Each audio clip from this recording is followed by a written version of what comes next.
The first paper is Bernard from the University of Stellenbosch, showing a model on financial openness, external adjustment in emerging frontier market. Bernard, the floor is yours. Okay, good afternoon, everyone, and welcome to this session. I'm Bernard Njiri, PhD candidate at Stellenbosch University. I'll be presenting one of my papers that is looking at financial openness and external adjustment in emerging and frontier economies. And this paper is interested in emerging and frontier economies because they are transitioning to being more financially open, and there are associated vulnerabilities when economies are opening to capital inflows. And I'll take you through the background of this study, where capital flow volatility and drivers of capital flows have extensively motivated economic research. And this is because of the financial risks that are associated with capital inflows. And this is because of the large swings in capital flows that can be disruptive to the business cycle. And this has sparked policy debates, and the debate has been inconclusive on how emerging and frontier economies should transition to being more financially open. And most studies have leaned more on capital inflow controls because regulating capital outflows has been reported as ineffective by some studies. And emerging and frontier economies are more prone to surges, sudden stops, and reversals. And from the data, I found that incidences of reversals and surges are more common and prolonged in frontier economies. The green color is the shaded green region with green color shows surges, and the red colors shows reversals. And this background motivates the need for having a macro model that can help emerging and frontier economies counter adverse foreign financial shocks as they transition to being more financially open economies. And in this study, I am making a distinction between emerging and frontier economies using the level of financial development, which later on I will explain the proxy that I'm using for financial development, and also the extent of financial openness. And the gap that I find in the existing studies, first one is that they neglect the implications of disruptions caused by capital controls and the imperfect financial markets with risk-taking players. And these risk-taking players, I will also explain that in a few when I will be explaining the proxy for financial development. And the studies have also not adequately addressed macroeconomic implications and welfare cost of capital control in emerging and frontier economies. And through this study, I aim to contribute to the theory of financial openness, imperfect financial markets, exchange rate determination, and external adjustment by calibrating a model with risk-taking financiers and a bank funding technology that captures financial openness, and also by analyzing the relative importance of channels of external adjustment in economies and transmission of shocks to the real economy. And my model has several equations, and in my representative household setup, the household consume tradable and non-tradable goods. This household is working, and it can also save it can also save locally through the local banks. We have the deposits, and the household can also borrow locally. Then for the domestic production, farms maximize their profit, and they have a constraint that is acting as a financial accelerator. That is equation 1, where farms have to borrow and they have to hold a certain proportion of assets that act as collateral. So there is a working capital constraint. For the banking sector, we have the financiers, and the financiers are acting as middlemen between foreign investors and domestic banks. And then the financiers convert foreign deposits into domestic currency denominated deposits. Then they lead to the domestic banks. The domestic banks are also financed by local deposits or domestic deposits, and they convert those deposits into assets by lending to farms and households. Equation number 2 is a key also to this model or this study, because it's showing us the relationship between demand for foreign deposits, that is DF, by the local banks through the financiers, and the risk-taking capacity of these financiers that is given by gamma. And for now, I move to how shocks are transmitted in this model. First, capital inflows exert appreciation pressure on the currency of receiving country, thus a corresponding fall in exports and output. And then countries that have recently received capital inflows tend to have risky currencies that depreciate if financiers' risk-bearing capacity is disrupted. And when the risk-taking capacity of financiers is disrupted, their balance sheet is disrupted, and they demand more compensation for bearing currency risk. And then through the behavior of the financiers, exchange rate at equilibrium is determined. And in the end, financial market frictions are transmitted to the real economy, and as well as the external position.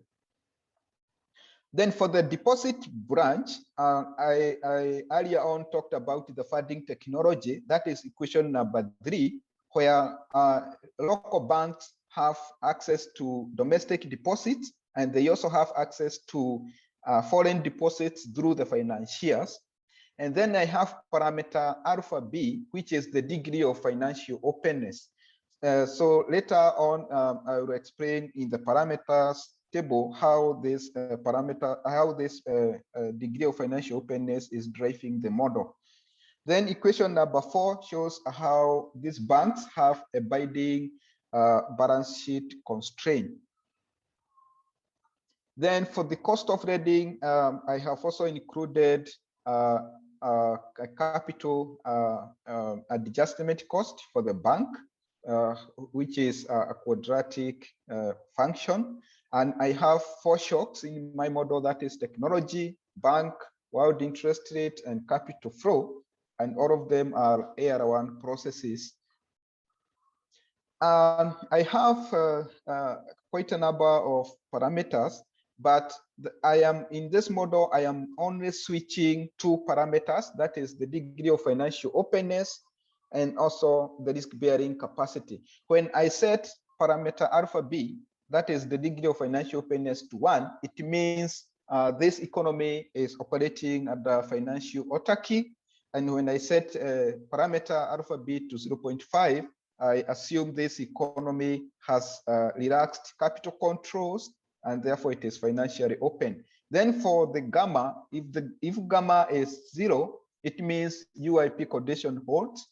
But when I set gamma to 100, it means financiers are not willing to bear more risk. And then I'll present. I'll first present two shocks, and if time allows, I'll add more shocks, which I have included in the appendices. And for the technology shock, when there is a positive shock, as expected, we see output in the tradable and non-tradable sector increases, and then exchange rate is depreciating, and trade is increasing. And the increase in trade is more when financiers' risk-bearing capacity is low. The green line, when I set gamma to 100, it means the risk-bearing capacity is low. And we also see that bank net worth, when we have a technology shock, grows more when the economy is more financially open and we allow financiers to take risk. And in aggregate, domestic credit grow when we allow financiers to take risk and we have a positive technology shock. Then I move to the response to a positive capital flow shock. As expected, PT, which is a proxy for exchange rate, appreciates, and this drives a trade. Also, trade drops or falls because exports have become expensive, and because of the fall in trade, output also declines in the tradable and non-tradable sector. And from this graph, from this figure, we can see that when the financial system is more developed, that is, when financiers can take more risk, the financial market can help the economy to counter the effect of credit growth, domestic credit growth through the banks, because we see bank net worth declines more when we allow financiers to take risk and the economy is open. So it shows how emerging and frontier economies, in this case, I'm taking the red line to be emerging economies, which have more financially developed systems, and I'm taking the green line to be frontier economies because the financial systems are not more developed. So when we have a positive capital flow shock, when the financial systems are more developed, it can help mitigate the adverse effects of capital inflow shocks, such as domestic credit growth. And again, we can see because of the exchange rate effect, the appreciation effect of the exchange rate, the tradable sector, the borrowing of the tradable sector declines because the tradable sector cannot now borrow more to finance the working capital. The working capital, as they cannot export more because of the exchange rate effect. But the non-tradable sector is not affected. Borrowing to the non-tradable sector increases. And again, because of the fall in the tradable and non-tradable output, we see RF is increasing, meaning RF is the foreign funding rate. It means the premium on the country borrowing has increased, and this is driving the foreign funding rate. And then I also did a loss analysis, and I tested 3 policies. That's the first one is the financial autarky. The second policy, I take an economy that is open and financiers can take more risk. And for the third policy, I take a financially open economy with low risk taking capacity.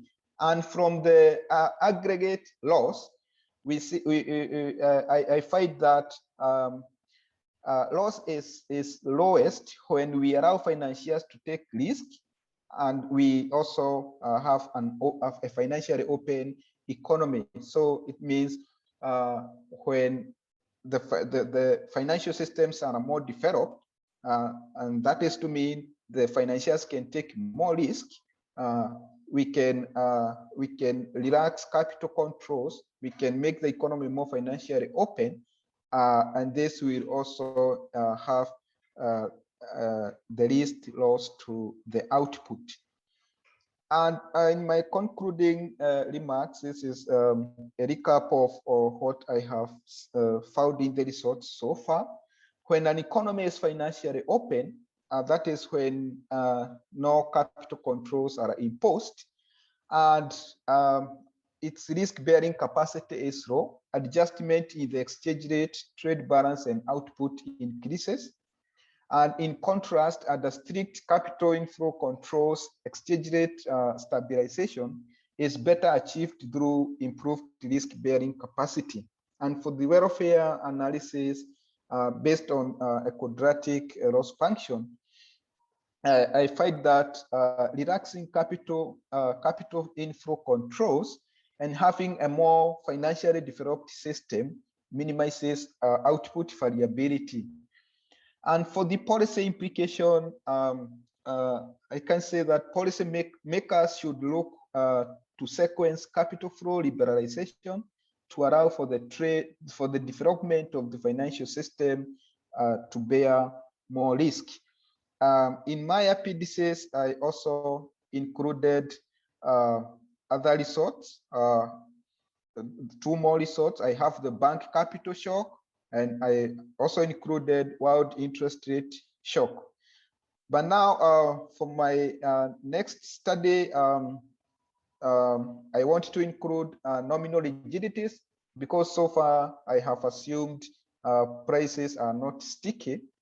And then I will analyze the role of monetary policy and the impact of large foreign exchange interventions by the government. This is because when I introduce a foreign exchange intervention, it introduces financial imperfection that will alter the balance sheet of the financiers. And then I will see what happens when there is an alteration of the financiers' balance sheet through government intervention in the foreign exchange market. Yeah, so that's what I have prepared for this presentation today, and I thank you and welcome your comments and suggestions. Thank you. My question is one. You use a framework, a very nice framework actually, that is often used to explain why we might need capital control when the financiers don't have risk bearing, have a low or if you want a high risk, a low risk bearing capacity. No, your parameter 100. Yes. Therefore, yes. the parameter 1 and the parameter 100, cioè the parameter lambda 0 and lambda 100, show 2 different kinds of financial market. One that is safe and one that is, let's say, affected by risk. Now, is the result, how is that the welfare result? So what is the welfare cost of this riskiness? So when you have access to capital, but this capital is very volatile, what is in the model the cost of this access? Because I can understand, when you have autarky, okay, you cannot diversify risk or shocks, and therefore you pay the whole price. When you have gamma equal to 0, UIP is the traditional model. Then when you have a shock, this is absorbed by financial intermediaries. But what happens when you have gamma equal to 100? And why is not expensive in your example? When gamma is equal to 100, it is expensive. That is policy number 3. Because that's when we have high loss compared to when gamma is 1 in policy 2. But what are these policies? These policies refer to alpha. Alpha is the degree of financial openness. Yeah. So for policy 1, I test when financial openness is set to 0.5 and financiers can bear more risk. I take that as policy 1. It's an optimal simple rule. And then for the second policy, I change the value of parameter gamma, which is risk-bearing capacity of the financiers is now low. So we find when the risk-bearing capacity is low, which can also be interpreted to mean the financial systems are less developed, then output loss is large. Is that a policy or a state or nature? Sorry? And therefore, you interpret gamma as an indicator of financial development? Yes. Okay, okay. Yes. Konstantin is asking, do you distinguish between foreign and local currency denominated liabilities? I only have foreign deposits, which are foreign liabilities, these foreign liabilities are converted into domestic currency by the financiers. So yes, I only have foreign liabilities. I don't have foreign assets, only foreign liabilities. Only foreign liability, but the model is real. There is not an exchange, a currency, isn't it? Therefore, there is not a denomination of there is not a currency denomination of liabilities.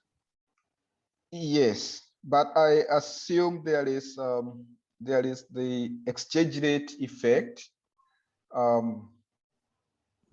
that is proxied by PT in equation number 2. All right. That is acting as the exchange rate. Okay. Yes.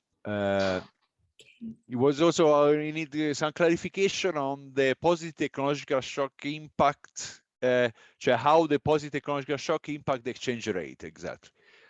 Therefore, if the exchange rate is the price of trade, is the relative price of traded good, how does the positive technological shock affect the exchange rate? In this case, I find that exchange rate is depreciating. But it's exactly because is relative prices is actually the real exchange rate is depreciating. Therefore, is the prices of domestic goods that now are more productive are less expensive than the prices of foreign goods, isn't it? Yes, that's in this case, it's the relative price of tradables to non-tradables. Okay. Thank you very much. Okay, okay. So That was great.